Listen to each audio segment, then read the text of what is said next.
Hey guys, welcome to government jobs Gyan YouTube channel. Guys, आज की इस वीडियो में हम बात करेंगे OICL एडमिनिस्ट्रेटिव ऑफिसर के new recruitment notification online form apply process के बारे में। जी हाँ दोस्तों, the Oriental Insurance Company Limited ने एडमिनिस्ट्रेटिव ऑफिसर स्केल फर्स्ट के 300 खाली पदों को भरने के लिए नोटिफिकेशन रिलीज कर दिया है।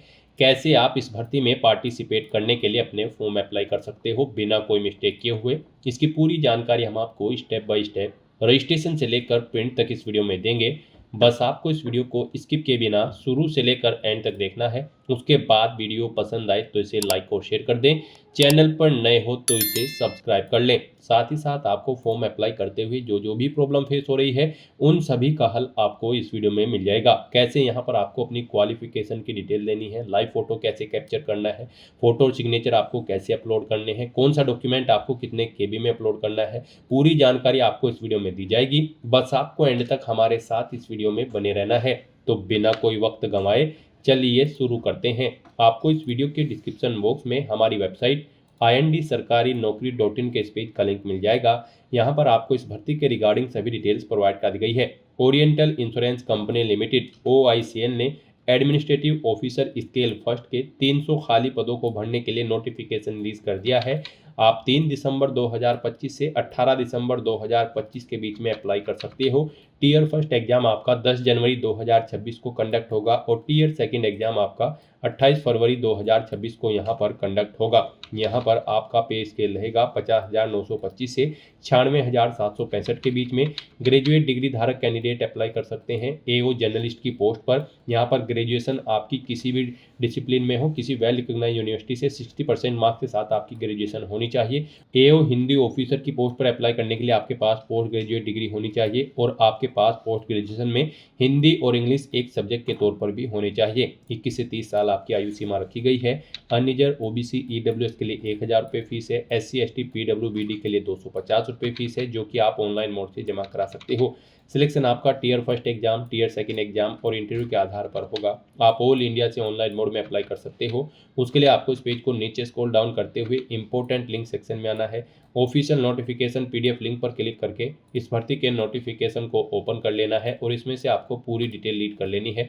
यहाँ पर आपको सभी डिटेल्स प्रोवाइड कर दी गई है, जैसे कि क्या पोस्ट का नाम है, कितनी उसके लिए नंबर ऑफ वैकेंसीज है, कैसे आप अप्लाई कर सकते हो, कब से कब तक आप अप्लाई कर सकते हो, क्या आपका एलिजिबिलिटी क्राइटेरिया होना चाहिए।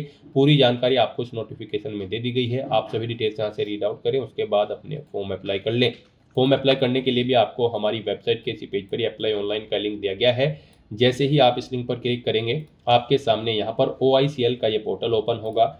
यहाँ पर अगर आपने पहले से रजिस्ट्रेशन कर रखा है तो आपको login for already registered candidate के इस ऑप्शन पर क्लिक करना है और लॉगिन करके आपको अपना फॉर्म अप्लाई कर लेना है। और अगर आप इस भर्ती के लिए फर्स्ट टाइम अप्लाई करने जा रहे हो तो सबसे पहले यहाँ पर आपको अपना रजिस्ट्रेशन करना होगा।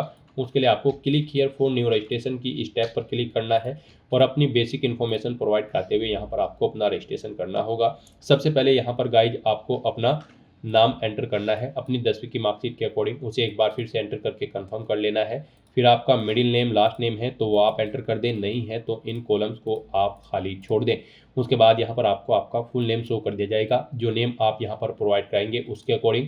फिर गाइज यहाँ पर आपको अपना मोबाइल नंबर एंटर करना है। उसके बाद उसे एक बार फिर से एंटर करके कंफर्म कर लेना है। कोई अल्टरनेट मोबाइल नंबर है तो आप एंटर कर सकते हैं, नहीं है तो इस कॉलम को भी आप खाली छोड़ सकते हैं।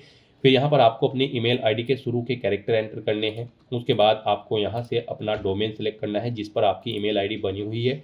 फिर यहाँ पर आपको अपनी कंप्लीट ईमेल आईडी टाइप करनी है। फिर आप ये कैप्चा कोड यहाँ पर एंटर करें और उसके बाद सेव एंड नेक्स्ट के इस ऑप्शन पर क्लिक कर दें। इस तरह से यहाँ पर आपका रजिस्ट्रेशन कंप्लीट हो चुका है। आपको एक रजिस्ट्रेशन नंबर और पासवर्ड यहाँ पर प्रोवाइड कर दिया गया है। ये रजिस्ट्रेशन नंबर और पासवर्ड आपके रजिस्टर्ड मोबाइल नंबर और ईमेल आईडी पर भी सबमिट कर दिए गए हैं। आपको इन्हें केयरफुली नोट डाउन करके रख लेना है फ्यूचर यूज के लिए। और गाइस, यहाँ पर अब आपको अपना पासपोर्ट साइज फोटो अपलोड करना है, लाइव फोटो कैप्चर करना है और अपने सिग्नेचर आपको यहाँ पर अपलोड करने हैं। इन्हें अपलोड करने के लिए आपको गाइडलाइन दी गई है। आपको यहाँ पर guideline for scanning the photograph and signature के इस लिंक पर क्लिक करना है। आपके सामने ये PDF ओपन होगी, यहाँ से आप चेकआउट कर सकते हो आपका फोटो 4.5 सेंटीमीटर इंटू 3.5 सेंटीमीटर होना चाहिए और यहाँ पर ये 20 केबी से 50 केबी के बीच में होना चाहिए, जेपीजी या फिर जेपीजी फॉर्मेट में होना चाहिए। और जो सिग्नेचर आप अपलोड करेंगे, सिग्नेचर आपके उनकी डायमेंशन 140 इंटू 60 पिक्सल होनी चाहिए। 10 केबी से 20 केबी के बीच में आपके सिग्नेचर की फाइल का साइज होना चाहिए। तो यहाँ पर अपना फोटो अपलोड करने के लिए पासपोर्ट साइज आपको ब्राउज के इस ऑप्शन पर क्लिक करना है, फाइल को सिलेक्ट कर लेना है और अपना फोटो आपको यहाँ पर अपलोड कर देना है।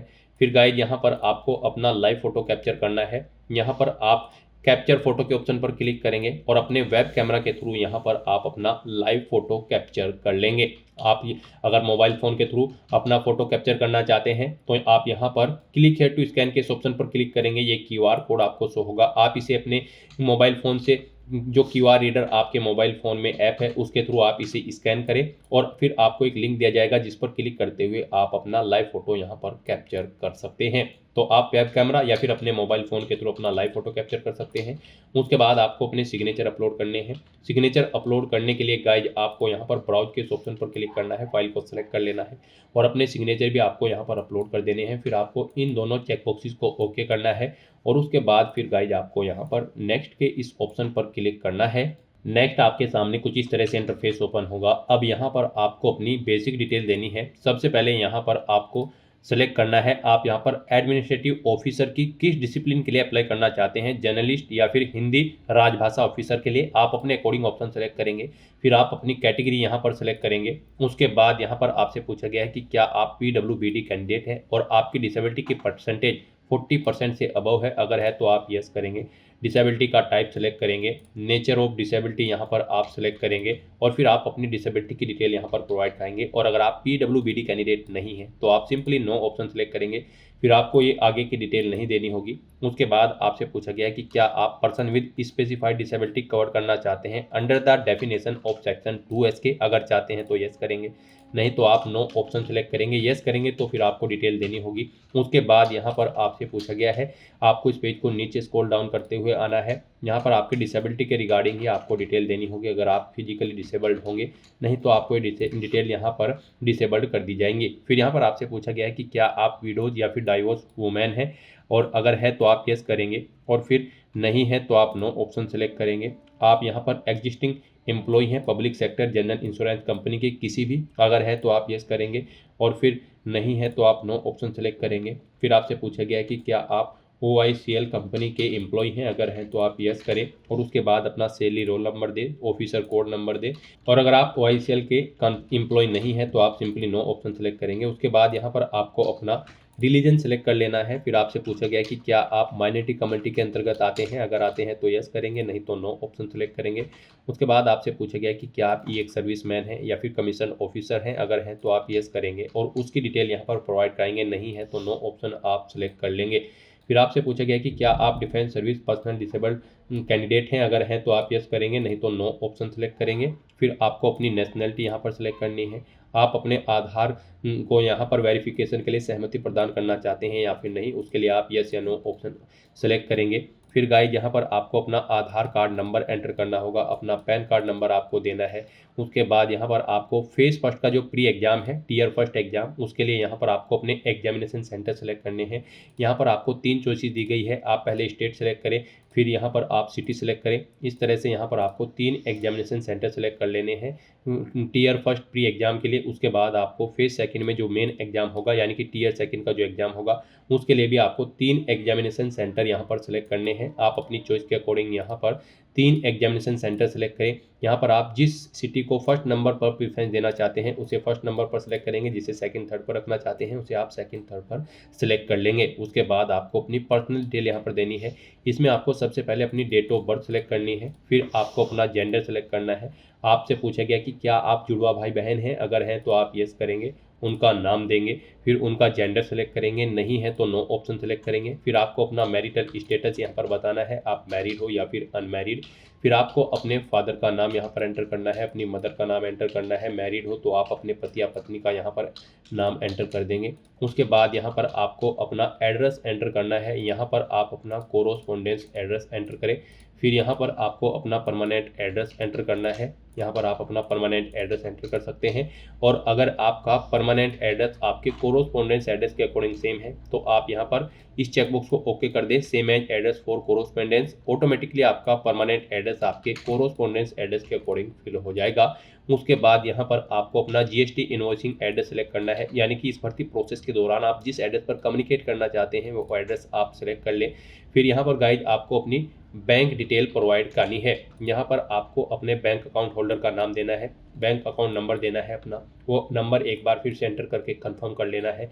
बैंक और ब्रांच का नाम आपको देना है। अकाउंट का टाइप आपको सेलेक्ट करना है, वो सेविंग है या फिर करंट है, आप अपने अकॉर्डिंग ऑप्शन सेलेक्ट करेंगे।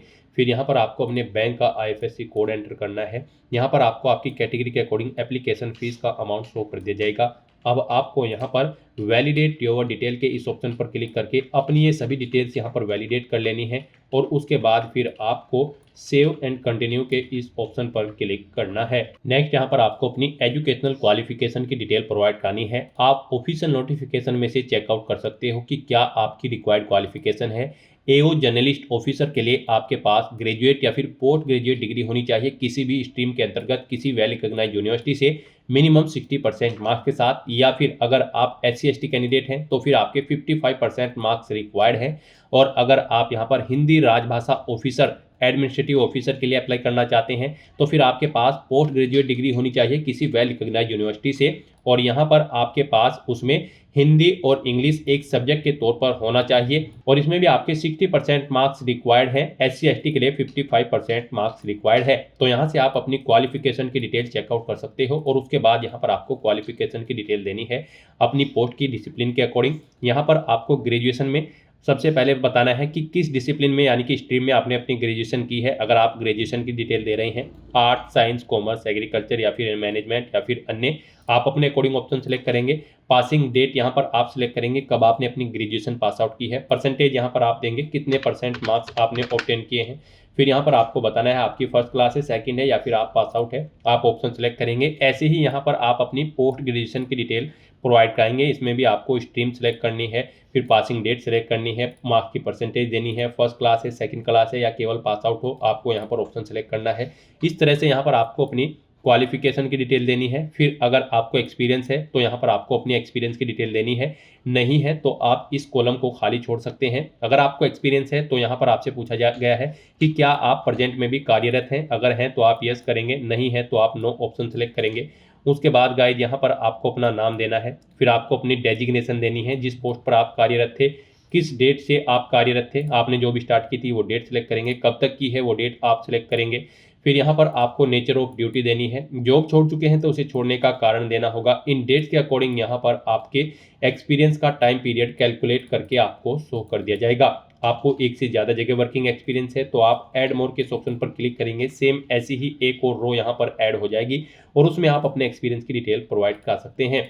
फिर यहाँ पर आपसे पूछा गया है कि क्या यहाँ पर आपने प्री एग्जाम ट्रेनिंग ले रखी है। अगर आप SC/ST OBC PWBD कैंडिडेट हैं, अगर है ले रखी है तो आप यस करेंगे, नहीं तो नो ऑप्शन सेलेक्ट करेंगे। उसके बाद आपको अपनी लैंग्वेज की डिटेल देनी है। यहाँ पर आपको कम से कम हिंदी या फिर इंग्लिश लैंग्वेज आनी चाहिए, उसे आपको रीड, राइट और स्पीक आना चाहिए। हिंदी या इंग्लिश कम से कम एक लैंग्वेज आपको आनी चाहिए। उसके बाद आप जो भी लैंग्वेज जानते हैं उनका नाम यहाँ पर एंटर करें और उनकी डिटेल प्रोवाइड कर दें। इस तरह से अपनी डिटेल प्रोवाइड करने के बाद फिर आपको वैलिडेट योर डिटेल के ऑप्शन पर क्लिक करके अपनी ये सभी डिटेल्स वैलिडेट कर लेनी है और फिर आपको सेव एंड नेक्स्ट के इस ऑप्शन पर क्लिक करना है। फिर यहाँ पर आपने पीछे अब तक जो डिटेल प्रोवाइड कराई है उसका पूरा प्रीव्यू आपको शो कर दिया गया है। आपको सभी डिटेल केयरफुली चेकआउट करनी है। इस पेज को नीचे स्क्रॉल डाउन करना है, डिक्लेरेशन सेक्शन में आना है, आई एग्री के चेकबॉक्स को ओके करना है और उसके बाद फिर आपको कंप्लीट रजिस्ट्रेशन के इस ऑप्शन पर क्लिक करना है। नेक्स्ट आपके सामने कुछ इस तरह से इंटरफेस ओपन होगा। अब यहाँ पर आपको अपने डॉक्यूमेंट अपलोड करने हैं। यहाँ पर आपको अपना लेफ्ट थंब इंप्रेशन और handwritten declaration document upload करना है। इनके लिए भी आपको गाइडलाइन दी गई है। आपको यहाँ पर गाइडलाइन फॉर डॉक्यूमेंट अपलोड के इस लिंक पर क्लिक करना है। आपके सामने ये PDF ओपन होगी, यहाँ से आप चेकआउट कर सकते हो। आपका जो लेफ्ट थंब इंप्रेशन है वो 240x240 पिक्सल में होना चाहिए। उसकी फाइल का साइज 20 KB से 50 KB के बीच में होना चाहिए। आपको एक व्हाइट पेपर पर ब्लैक या ब्लू इंक से अपना थंब इंप्रेशन यहाँ पर देना होगा तो फिर यहाँ पर आपको जेपीजी या फिर जेपीईजी फॉर्मेट में अपनी इस डॉक्यूमेंट को अपलोड करना होगा। और आपका जो यहाँ पर हैंड रिटन डिक्लेरेशन डॉक्यूमेंट है वो उसकी डायमेंशन 800 इंटू 400 पिक्सल होनी चाहिए। फाइल का साइज 50 KB से 100 KB के बीच में होना चाहिए। जेपीजी या फिर जेपीईजी फॉर्मेट में आपका ये डॉक्यूमेंट होना चाहिए। तो यहाँ पर गाइज अब आपको चूज फाइल के ऑप्शन पर क्लिक करना है, फाइल को सिलेक्ट कर लेना है और 1 बाय 1 करके आपको अपना लेफ्ट थंब इंप्रेशन और हैंड रिटन डिक्लेरेशन डॉक्यूमेंट यहाँ पर अपलोड कर देने हैं। फिर आपको ये कैप्चा कोड यहाँ पर एंटर करना है और उसके बाद सेव एंड नेक्स्ट के इस ऑप्शन पर क्लिक करना है। फिर आपके सामने कुछ इस तरह से इंटरफेस ओपन होगा। यहाँ पर आप एप्लीकेशन प्रिंट के ऑप्शन पर क्लिक करके अपने एप्लीकेशन फॉर्म का प्रिंट आउट ले सकते हैं। और यहाँ पर गाइज अब आपको अपना फीस पेमेंट करना है। आपको अपनी कैटेगरी के अकॉर्डिंग यहाँ पर एप्लीकेशन फीस का पेमेंट करना है। हम यहाँ पर आपको बता दें, अगर आप अनरिजर्व ओबीसी या फिर ईडब्ल्यूएस कैंडिडेट हैं तो आपको 1000 रुपये फीस देनी होगी। और अगर आप SC ST PWBD कैंडिडेट हैं तो आपको मात्र 250 रुपये फीस का अमाउंट यहाँ पर पे करना होगा।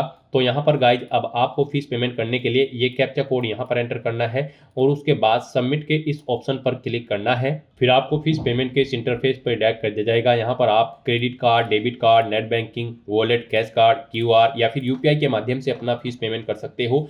UPI यहाँ पर आपके लिए सबसे बेस्ट और ईजी ऑप्शन रहेगा। तो आप UPI के इस ऑप्शन पर क्लिक करें। उसके बाद फिर आपको यहाँ पर मेक पेमेंट के ऑप्शन पर क्लिक करना है, प्रोसीड विद पेमेंट ऑप्शन पर क्लिक करना है। फिर आपको यहाँ पर फीस पेमेंट के इस इंटरफेस पर डायरेक्ट कर दिया जाएगा। यहाँ पर गाइज आप दो तरह से अपना फीस पेमेंट कर सकते हैं। यहाँ पर आप अपनी UPI ID एंटर करें और मेक पेमेंट के ऑप्शन पर क्लिक करते हुए अपना फीस पेमेंट कर दें, या फिर आप क्लिक हियर टू स्कैन के ऑप्शन पर क्लिक करें। ये QR कोड आपको शो होगा, आप इसे अपने UPI से स्कैन करें और अपना फीस पेमेंट कर दें। सक्सेसफुली फीस पेमेंट करते ही यहाँ पर आपके एप्लीकेशन फॉर्म की सभी टास्क कंप्लीट हो जाएगी। उसके बाद आपको अपने एप्लीकेशन फॉर्म का एक हार्ड कॉपी प्रिंट आउट ले लेना है फ्यूचर यूज के लिए, फ्यूचर रेफरेंस के लिए। तो दोस्तों ऐसे आप OICL एडमिनिस्ट्रेटिव ऑफिसर की इस भर्ती के लिए अपने फॉर्म अप्लाई कर सकते हो बिना कोई मिस्टेक किए हुए।